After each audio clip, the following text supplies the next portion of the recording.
enfermería está basado de acuerdo a las teorías basadas en evidencias de Florence Nightingale, de Dorothea Oren y de Virginia Henderson. Teniendo en cuenta las 14 necesidades del ser humano, ahí empieza para poder llevar a cabo los cuidados de enfermería. Entonces se clasifica en modelos, diferentes modelos naturalistas, modelos de autoayuda o autocuidado y modelo de dependencia o de ayuda. Son los más utilizados para que podamos hablar nosotros de modelos de atención de enfermería.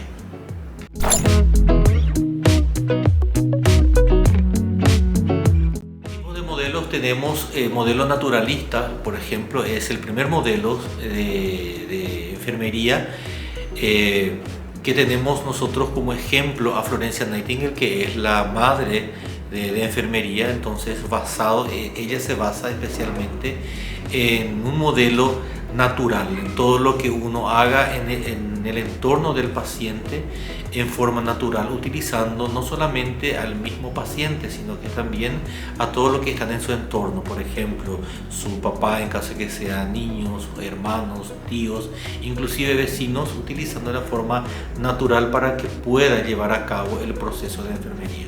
Después tenemos el otro modelo que hablamos nosotros de lo que es la suplencia o de ayuda. Esta suplencia normalmente hace que en caso de que el paciente no pueda realizar algún tipo de actividad, le suple el enfermero o la enfermera realizando dicha actividad. Por ejemplo, si no puede vestirse, le viste; en caso de que no pueda bañarse, lo baña; en caso de que no se pueda alimentar, lo alimenta. Entonces de suplencia o de ayuda. A la vez también existe un modelo dentro del modelo de la suplencia que es de autocuidado, en donde estas teoristas, normalmente son licenciadas, tratan de que el mismo paciente pueda volver a hacer con el tiempo lo que venía haciendo normalmente. De la suplencia pasa posteriormente al autocuidado. Para que se pueda tener en cuenta lo que es el autocuidado, se habla de las 14 necesidades de Virginia Henderson. Para este autocuidado están involucrados dos teoristas, lo que se llama Virginia Henderson y Dorothea Oren, lo que habla de las 14 necesidades para que podamos hablar nosotros del autocuidado y hablar de la suplencia o de ayuda.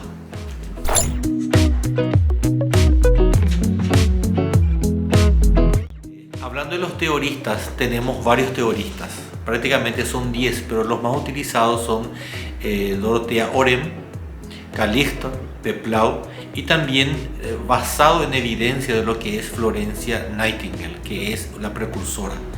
A partir de estas teoristas, teniendo en cuenta lo que son 14 necesidades, se lleva a cabo un proceso que se llama proceso de atención de enfermería, en donde se habla de todo lo que es el proceso, empezando con la valoración, diagnóstico, después pasa a lo que es justificación, se justifica todo lo que se ha diagnosticado, posteriormente se lleva a la ejecución, de la ejecución se lleva a la evaluación para poder ver nuevamente en qué estado se encuentra el paciente o la actividad que uno ha realizado.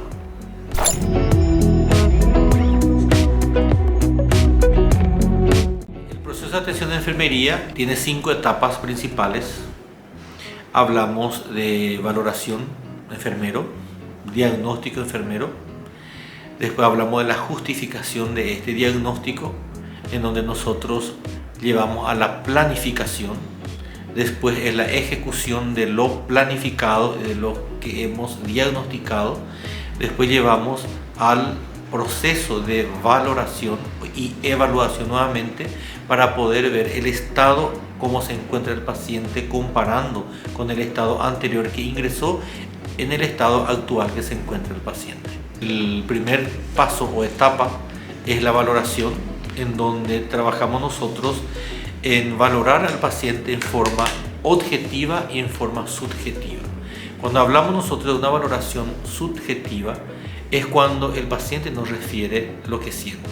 Cuando hablamos nosotros de una valoración objetiva, es ahí donde nosotros realizamos los controles de los signos vitales, que también sabemos que consta de control de pulso o frecuencia cardíaca, control de temperatura, control de la frecuencia respiratoria, control de la presión arterial y complementamos con el control de saturación de oxígeno.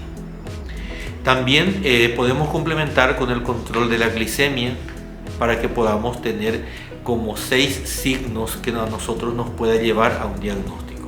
Posteriormente pasamos a lo que es el diagnóstico subjetivo, en donde el paciente refiere lo que siente.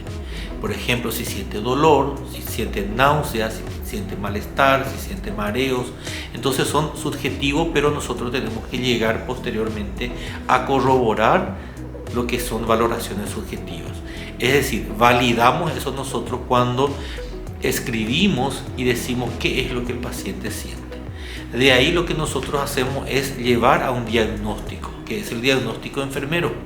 El diagnóstico enfermero tenemos nosotros en cuenta todas las valoraciones que hemos tomado, la parte subjetiva y la parte objetiva, para que podamos llevar nosotros a un diagnóstico enfermero.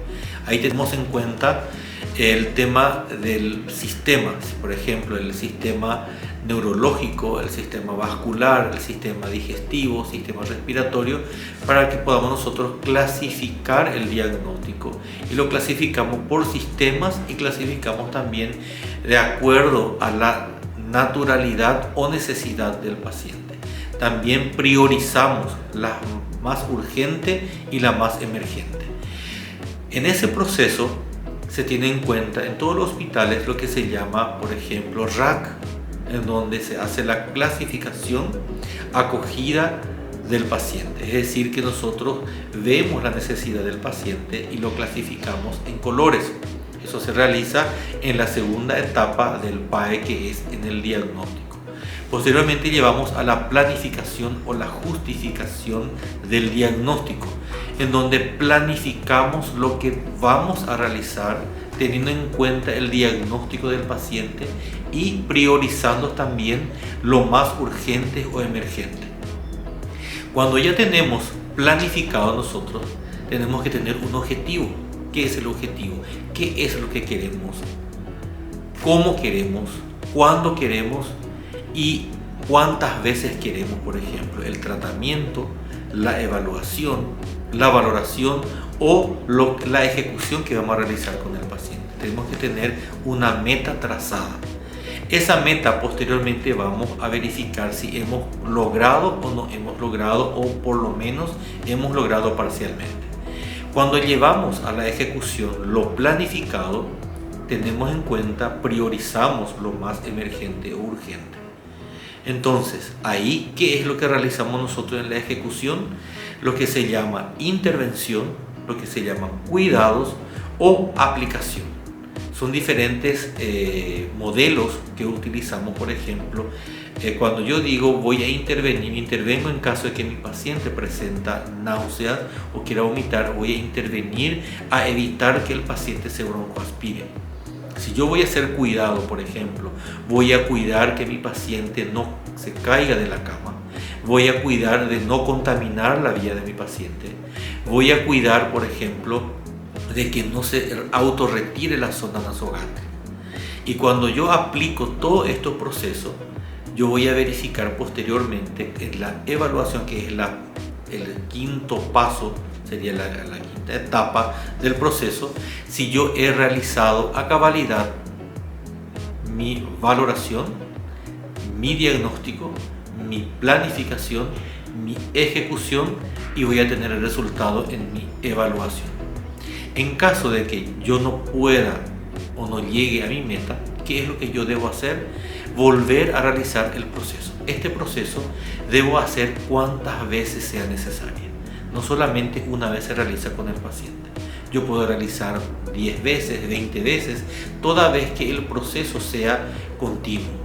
Por eso este proceso es dinámico, es continuo y es cambiante. Yo no puedo hacer una sola vez con mi paciente. Debo hacer varias veces, y cada vez que realizo no debo cortar en el medio. Es decir, debo llegar hasta el quinto punto de ver cómo evoluciona mi paciente.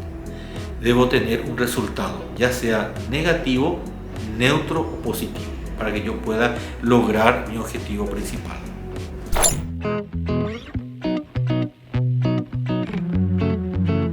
¿Cómo se lleva a la práctica esto? De repente, cuando uno está en aula y enseña a los alumnos, ellos creen que tiene que estar esperando al paciente mientras que realiza cada etapa del proceso. En la teoría lleva tiempo. En la teoría lleva, por ejemplo, más de 1 minuto, 2 minutos cómo evaluar al paciente o cómo valorar al paciente. Pero en la práctica, este proceso se puede hacer en forma continua y en el mismo momento. Cuando yo hago mi valoración, a la vez yo ya voy a estar diagnosticando y a la vez yo voy a estar planificando qué voy a hacer y ya lo estoy ejecutando en menos de 1 o 2 minutos. Tiene que ser algo ágil, rápido, dinámico, tiene que ser mi proceso. Y llevo a la ejecución, pero mentalmente yo ya debo tener un objetivo cuando yo lo estoy planificando. ¿Qué necesito? ¿Qué quiero? ¿Cómo quiero? ¿Cuándo quiero? Por ejemplo, si llega un paciente con mucho dolor, yo diagnostiqué, di mi valoración. La subjetiva es la que cuando el paciente me va a indicar que siente dolor, yo no voy a ver, no voy a sentir, pero voy a validar mirando la facción de mi paciente, cómo se presenta. Voy a mirar su coloración pálida. Después yo voy a llevar a un diagnóstico. Dolor, ¿a consecuencia de qué? Y ahí yo voy a planificar qué voy a hacer. Canalizar una vena, voy a administrar analgésicos. Yo lo estoy planificando. ¿Y cuál va a ser mi objetivo? Calmar el dolor. Eso yo hago en menos de 1 minuto.